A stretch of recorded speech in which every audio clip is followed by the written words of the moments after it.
Jangan lupa di-subscribe biar aku bisa bacain Alkitab buat kamu setiap hari.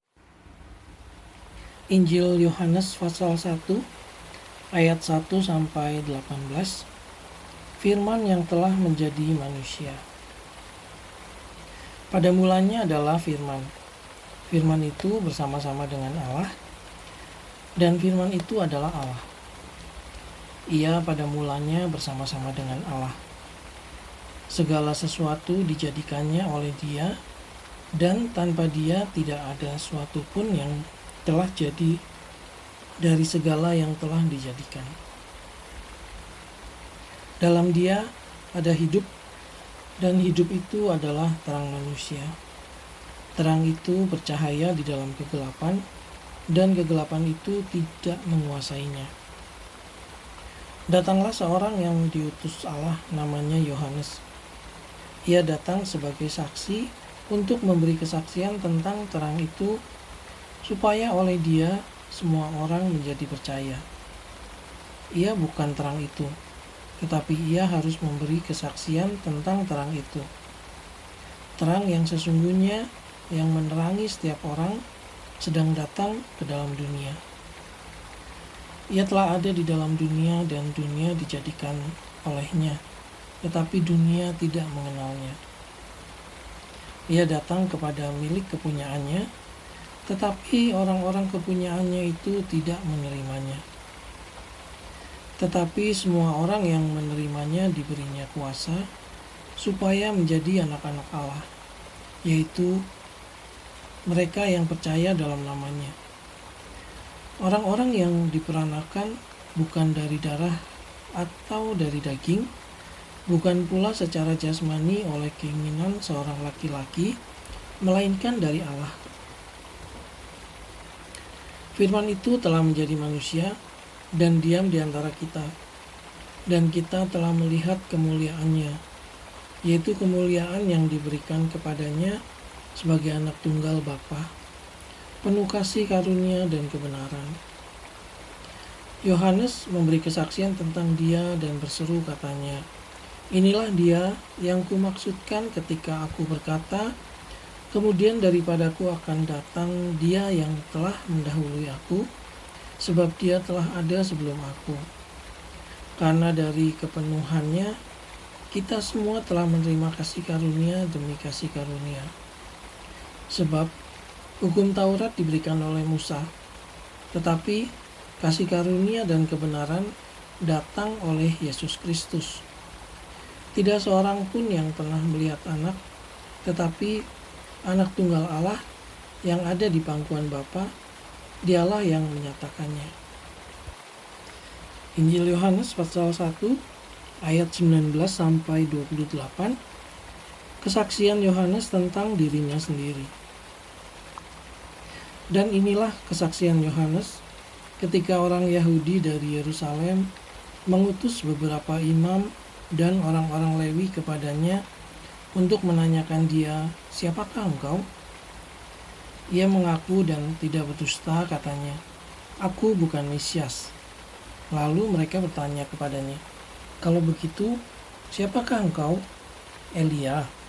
Dan ia menjawab, "Bukan." "Engkaukah nabi yang akan datang?" Dan ia menjawab, "Bukan."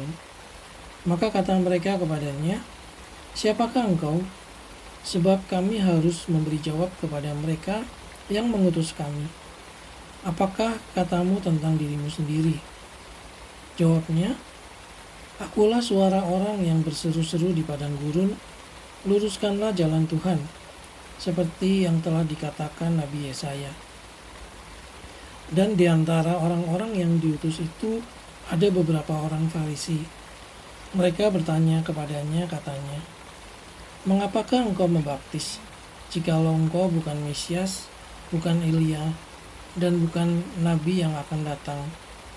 Yohanes menjawab mereka, katanya, "Aku membaptis dengan air, tetapi di tengah-tengah kamu berdiri Dia yang tidak kamu kenal, yaitu Dia yang datang kemudian daripadaku. Membuka tali kasutnya pun aku tidak layak." Hal itu terjadi di Betania yang di seberang sungai Yordan, di mana Yohanes membaptis. Injil Yohanes pasal 1 ayat 29 sampai 34. Yohanes menunjuk kepada Yesus. Pada keesokan harinya, Yohanes melihat Yesus datang kepadanya dan ia berkata, "Lihatlah, anak domba Allah yang menghapus dosa dunia. Dialah yang kumaksud ketika kukatakan, kemudian daripadaku akan datang seorang yang telah mendahului aku, sebab dia telah ada sebelum aku, dan aku sendiri pun mula-mula tidak mengenal dia. Tetapi untuk itulah aku datang dan membaptis dengan air, supaya ia dinyatakan kepada Israel." Dan Yohanes memberi kesaksian katanya, "Aku telah melihat Roh turun dari langit seperti merpati, dan ia tinggal di atasnya.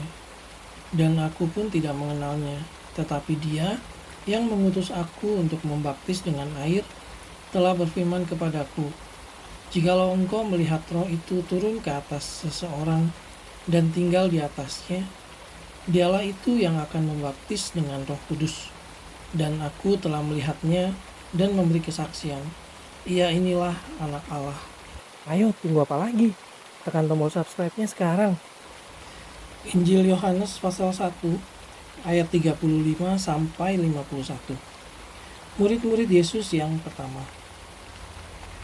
Pada keesokan harinya, Yohanes berdiri di situ pula dengan 2 orang muridnya. Dan ketika ia melihat Yesus lewat, ia berkata, "Lihatlah, anak domba Allah." Kedua murid itu mendengar apa yang dikatakannya itu, lalu mereka pergi mengikut Yesus. Tetapi Yesus menoleh ke belakang, ia melihat bahwa mereka mengikut dia, lalu berkata kepada mereka, "Apakah yang kamu cari?" Kata mereka kepadanya, "Rabi," artinya guru, "di manakah engkau tinggal?" Ia berkata kepada mereka, "Marilah dan kamu akan melihat." Mereka pun datang dan melihat di mana ia tinggal. Dan hari itu mereka tinggal bersama-sama dengan dia. Waktu itu kira-kira pukul 4.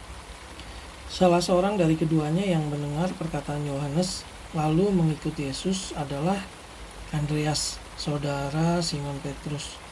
Andreas mula-mula bertemu dengan Simon, saudaranya, dan ia berkata kepadanya, "Kami telah menemukan Mesias," artinya Kristus. Ia membawanya kepada Yesus. Yesus memandang dia dan berkata, "Engkau Simon, anak Yohanes, engkau akan dinamakan Kefas," artinya Petrus.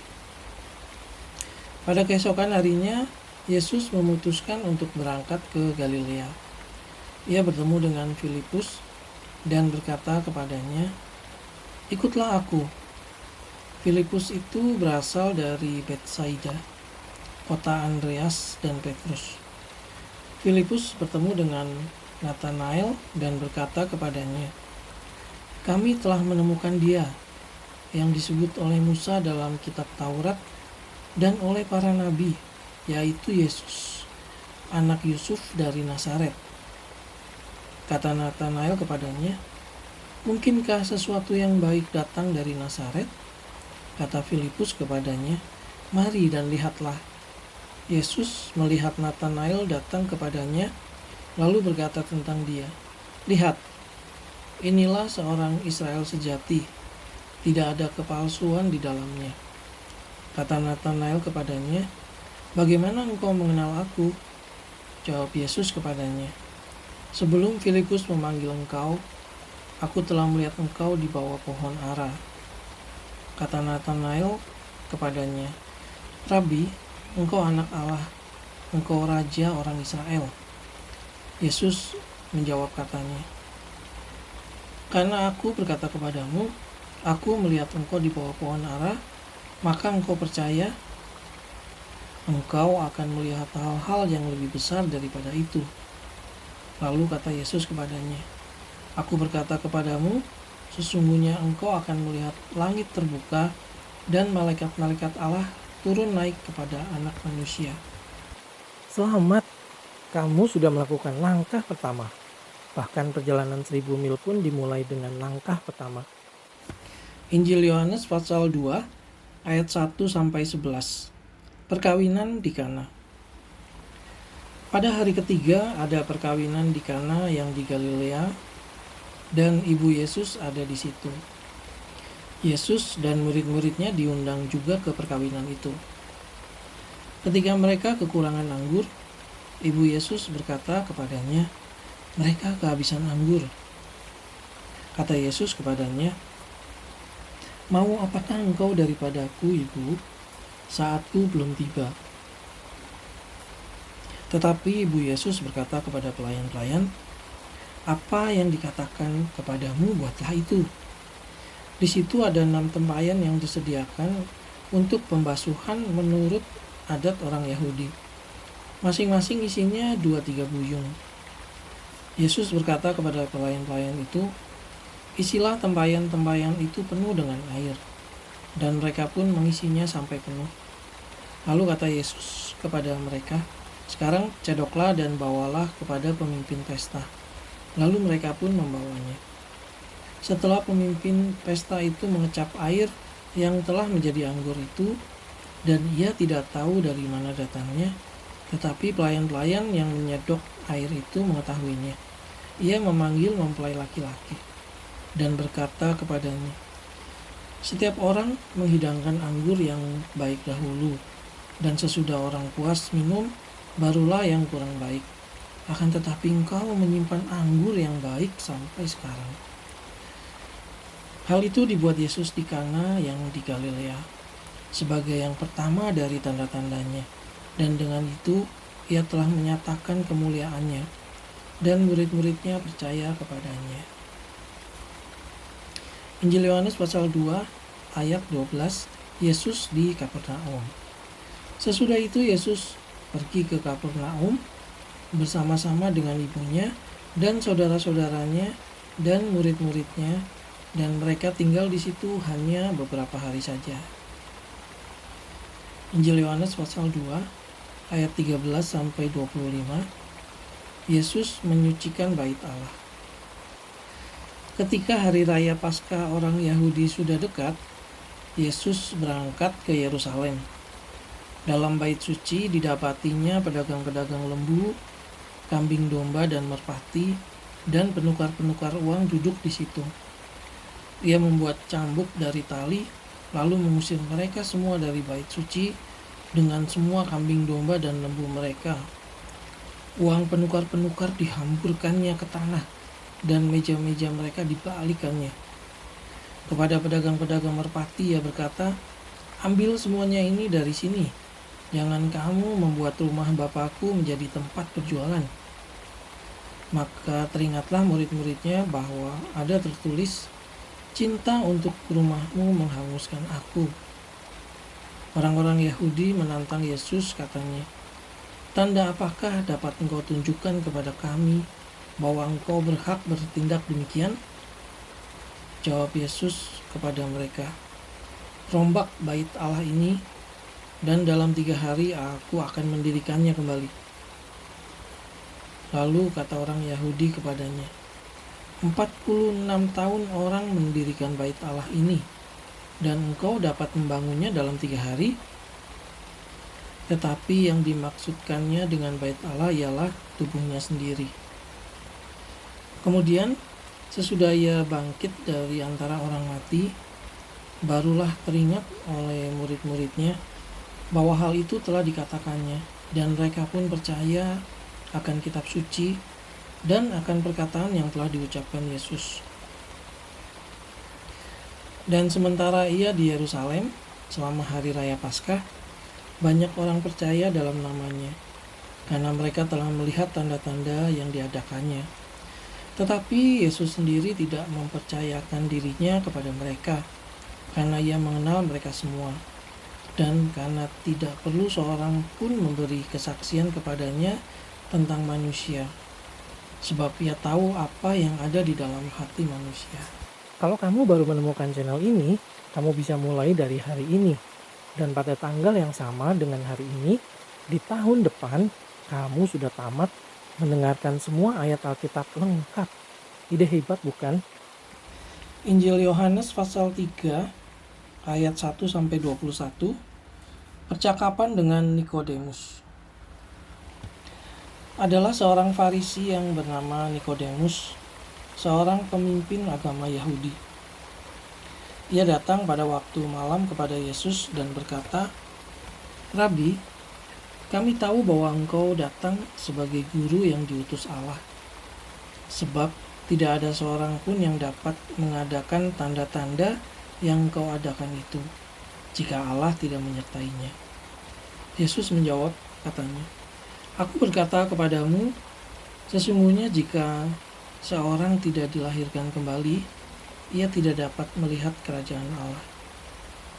Kata Nikodemus kepadanya, "Bagaimanakah mungkin seorang dilahirkan kalau ia sudah tua?